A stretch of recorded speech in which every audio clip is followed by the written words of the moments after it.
Ada kitab, ada kutaib, ada risalah. Kitab itu buku, ini kitab nih. Kutaib buku yang tipis, ya buku, tapi kecil lah sifatnya. Kadang-kadang tipis, kadang-kadang ukurannya kecil. Tapi kalau risalah, asalnya diktat, catatan-catatan yang dikumpulkan. Di beliau merendah, padahal tulisan beliau ini kualitasnya buku, tapi dengan tawadhunya mengatakan ini cuma risalah saja, catatan aja. Kalau bermanfaat silahkan ambil, kalau enggak mungkin ada karya yang lebih baik. Ada buku lebih bagus daripada catatan saya, ada buku walaupun kecil lebih bagus daripada punya saya. Tapi kalau dikira bermanfaat, mungkin silahkan amal. Jelas ya? Alim, ahli hadis, tawadhu. Baik. Nah, ini yang mau saya teruskan. Tadzkiratan li nafsi. Catatan ini saya buat sebetulnya bukan pengen ngajarin orang. Ini sebagai pengingat untuk diri saya. Sifat tawadhu yang pertama. Jadi kalau saya kira-kira kurang bagus, saya bisa lihat lagi catatan ini. Sesuai nggak dengan apa yang saya tuliskan? Dan murid-murid saya bisa mengamati. Jadi nanti bisa mengatakan, Syekh, katanya ngajarin begini di kitabnya, di risalahnya. Kok Syekh tidak mempraktikkan? Kok Syekh sendiri tidak mempraktekkan? Katanya menulis begini. Jadi kata beliau, saya nulis catatan ini sebetulnya pertama buat ngingetin diri saya. Takut saya ngajar, tapi saya tidak beradab. Takut saya nulis, tidak saya praktekkan. Walaupun murid saya nanti yang mengingatkan itu. Allahu Akbar. Walil qasirina min abna'i jinsi. Dan saya tulis catatan ini yang kedua, walil qasirina min. Ada qasirin an, ada qasirin ala, ada qasirin min. Beda, tidak sama. Kalau qasirin an, qasirina an, itu artinya tak mampu berbuat sesuatu, nggak bisa. Misal qasirina anil adab, nggak punya adab, memang nggak bisa beradab, nggak punya adab sama sekali. Qasirina ala, keterbatasan. Qasirina alal adab, dia terbatas, adabnya cuma memang sampai situ. Datang seorang badui, datang ke masjid, ya Rasulullah saya kebelat, pengen pipis-pipis di situ. Bukan nggak punya adab, memang adabnya sampai situ. Kata Umar, aduh gregetan, mana pedang, mana pedang, mana pedang. Pedang aja tuh Umar, mau dipukulin tuh. Kata Nabi, udah jangan. Ya Nabi, ya Rasulullah, dia pipisnya di situ. Pipis itu kan najis, bawa air siram, selesai. Ya Rasulullah, tapi begini, memang adabnya cuma sampai situ. Jadi kamu paksakan aja, cuman kamu yang capek. Sampai kiamat kurang 2 hari, kamu yang capek. Memang cuma sampai situ kemampuannya. Nah itu yang dalam bahasa balaghah itu disebut dengan muqtadal hal. Ya, awas khatibun nas ala qadri uqulihim. Berbicaralah dengan orang, bersikap mengajar sesuai dengan kemampuannya. Kalau Anda sudah melihat orang nggak nyampe, jangan dipaksa-paksa. Pak, tolong ini ya, kerjakan yang seperti ini. Nggak nyampe itu ke situ pikirannya, jangan dipaksa. Apa Bapak nggak paham juga ya? Tidak. Jangan keluar kalimat yang tidak menyenangkan. Memang adabnya cuma sampai situ. Itu yang disebut qasirina ala. Tapi kalau qasirina min, itu menunjukkan ala makna lazim, sesuatu yang sebetulnya mampu, cuman turun dari batas kemampuan itu, maka dipaksa untuk naik lagi. Sebetulnya kamu bisa berbuat sopan seperti ini, tapi kenapa kamu tidak sopan begini? Maka dibantu supaya naik jadi sopan lagi. Sebetulnya bisa masuk masjid dengan kaki kanan, kenapa kiri? Maka minta ulang, keluar dulu, masuk lagi kanan, karena kamu mampu mengerjakan itu. Maka ini menggunakan qasirina min, bukan qasirin an, bukan qasirin ala. Hati-hati ya, hati-hati. Nanti di Quran tuh banyak yang begitu, termasuk di hadis. Rogiba, ada rogiba fi, rogibaan. Rogiba fi, rogibaan. Al-Baqarah misalnya, awas, ayat 130, awas, wa may yarghabu an millati Ibrahim, an, rogibaan, awas, hati-hati. Wa may yarghabu an millati Ibrahim illa man satiya nafsa wa laqad istafainahu fid dunya wa innahu fil akhirati laminas shalihin. Rogibaan artinya tidak suka, benci. Rogiba fi, cinta. Rogibtu fiha, aku begitu menyayanginya. Masya Allah.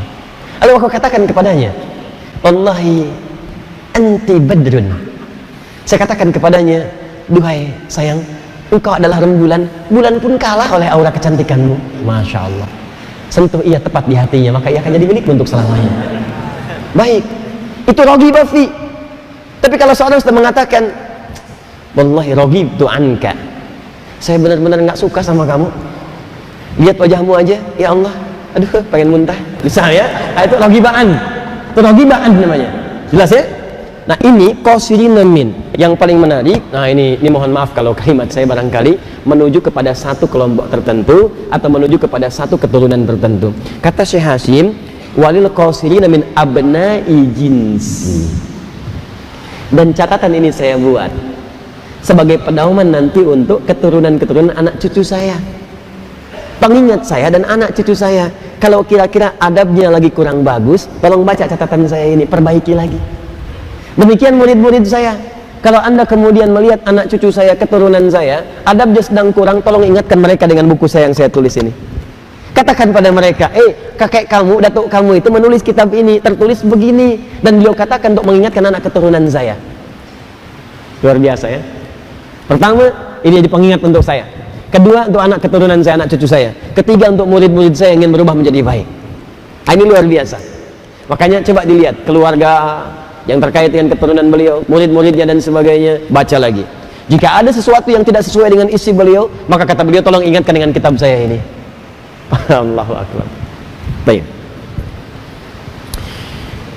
Sedikit lagi, cuman 3 baris lagi. Wasammaituha, kemudian saya berikan judul ya risalah saya ini, Adabul Alim wal Muta'allim. Adabul alim wal muta'allim, tentang adab seorang berilmu pengajar, wal muta'allim dan pembelajar. Jadi nanti dalam kitab ini, dalam risalah ini, isinya akan 2. Adab-adab bagaimana cara kita belajar, juga adab-adab kalau sudah jadi pembelajar yang baik, bagaimana cara mengajarkan kembali pada orang lain. Mula-mula belajar tahsin, besok-besok kan jadi pentahsin. Mula-mula belajar adab, besok-besok jadi guru adab. Mula-mula belajar misalnya tafsir, besok-besok kan jadi guru tafsir.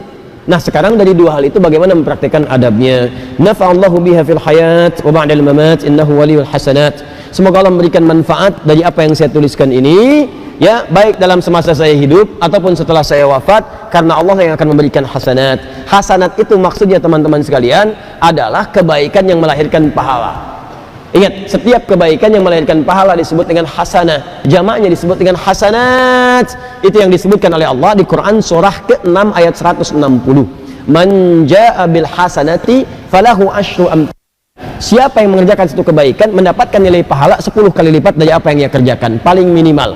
Karena itu kita sering berdoa supaya perbuatan dunia kita melahirkan pahala akhirat. Perbuatan yang melahirkan pahala disebut dengan hasanah. Maka Anda katakan dunia hasanah, akhirat hasanah. Kita berdoa, Rabbana atina fid dunya wa fil akhirati wa qina adzabannar. Maka beliau memberi petunjuk di akhir tulisan beliau ini, apapun yang kita kerjakan, coba jangan orientasi dunia saja. Kalau Anda menulis, niatkan untuk akhirat. Kalau Anda bekerja, niatkan untuk akhirat. Jadi begitu pekerjaan itu melahirkan sesuatu, akan ada pahalanya. Ini saya tanya pada antum ya, mohon maaf sebelumnya mohon maaf.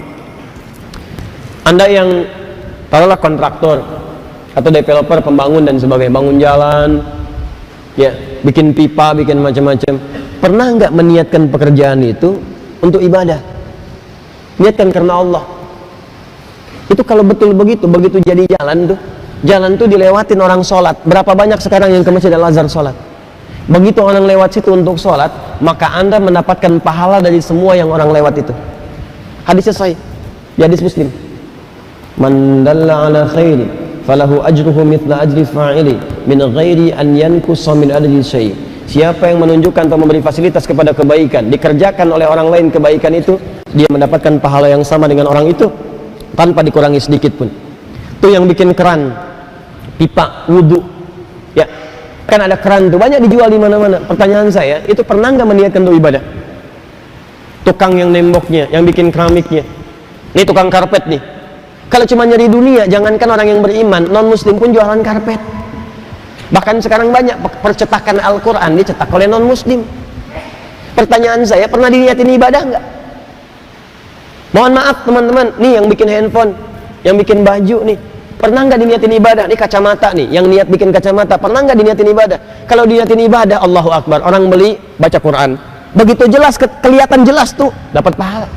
Itu yang dokter mata, operasi katarak, macam-macam, pernah nggak diniatin ibadah? Begitu diniatin ibadah, bisa lihat dia, lihat Quran, lihat macam-macam baik, dapat pahalanya. Pernah nggak seperti itu? Dan ada kegiatan tertentu, ketika Anda lakukan itu, Allahu Akbar, pahalanya, kalau tadi sekali dikerjakan 10 kebaikan, yang ini